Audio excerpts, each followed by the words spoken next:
सबसे पहले तो देखें हम आपके शुक्रगुजार हैं, आप तशरीफ़ लाए, आपने हमें मौका दिया, अवाम को मौका दिया आपने। सबसे बड़ी बात गैस तो आज पहली बार कोई नहीं हो रही भाई, यहाँ रोज़ाना कोई ना कोई इंक्रीज़ वाला ही काम है।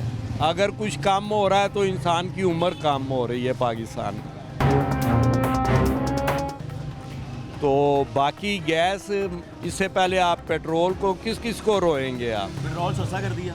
हाँ जी, पेट्रोल कहाँ सस्ता हो गया भाई? 65 रुपये से अगर 40 रुपये अगर आप उसको रिवर्स भी लाएं तो क्या सस्ता कर दिया? आप देखें ना, एक टाइम पर 65 रुपये आप लीटर ले रहे थे पेट्रोल, अब अगर आप बिल फर्ज ले रहे हैं 280-84 में भी ले रहे हैं तो सस्ता क्या हुआ? सस्ता तो नहीं हुआ। ये है कि आपको एक चीज़ वापस पहले एक चाह रही है, उसमें से निकाल दिया, उसमें फिर दोबारा डाल दिया, दुकान यहाँ से छोड़ के यहाँ से पकड़ लिया, उधर से पकड़ बात तो ये लिया। हुई ना। हाँ। आज गैस कर रहे हैं आप, गैस का ताल्लुक किससे है? इंडस्ट्री से है। आपकी कौन सी इंडस्ट्री इस वक्त काम कर रही है? यूनिट आपका 70 रुपये का है, गैस आपने बढ़ा दी, इसके बाद मशीनरी चलाने के लिए आपके पास और कौन से ज़राए हैं? ये दो ही ज़राए थे ना, बिजली भी ख़त्म हो गई, गैस भी ख़त्म हो गई। अब चौंकड़ी मार के चौकों में बैठ जाएं और इंतज़ार करें, इंपोर्ट वो वैसे बंद कर दी हुई है, तो अब रोटी बंद करने वाली रह गई है अवाम की, वो भी बंद हो जाएगी।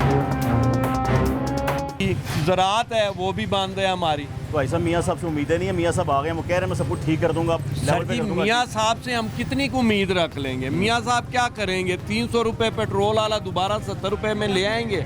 ठीक है, उन्होंने एक बड़ा अच्छा टाइम गुजारा है, उन्होंने कहा जी जहाँ हम से मैंने उससे खत्म बड़े किया था, वहाँ से मुतमईन शुरू थे करूंगा। और उनके आने पर भी मुतमईन है, उनके आने पर भी मुतमईन है।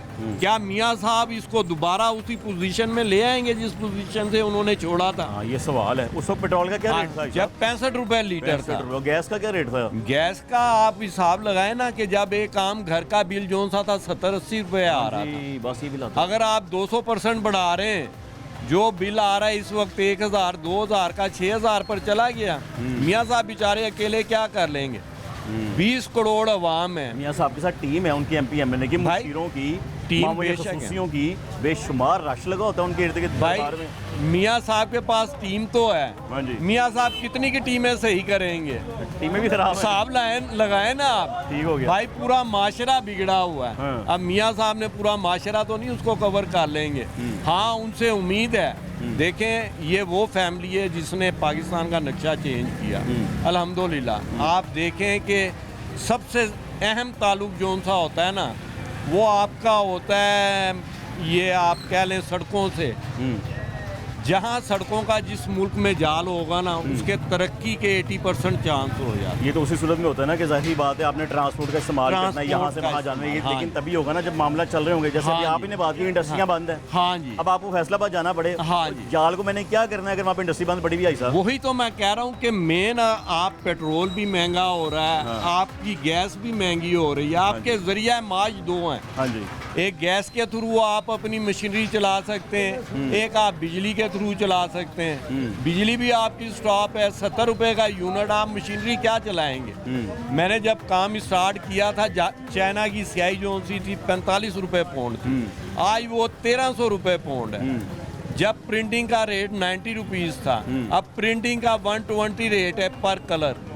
तो भाई मर तो प्रेस वाले गए। बस आवाम को सिर्फ एक ही उम्मीद बाकी रह गई है, वही आप वाली बात मैं आपसे दोबारा करूंगा कि जी मियाँ साहब ने कहा था जहाँ से छोड़ा था वहीं से आगाज़ करूंगा। भाई उम्मीद तो है, मैं भी इस उम्मीद पे हूँ, देखने वाले भी हैं और आप भी हैं। हज़ारों ख्वाहिशें ऐसी कि हर ख्वाहिश पर दम निकले। बहुत निकले मेरे अरमान मगर कम निकले।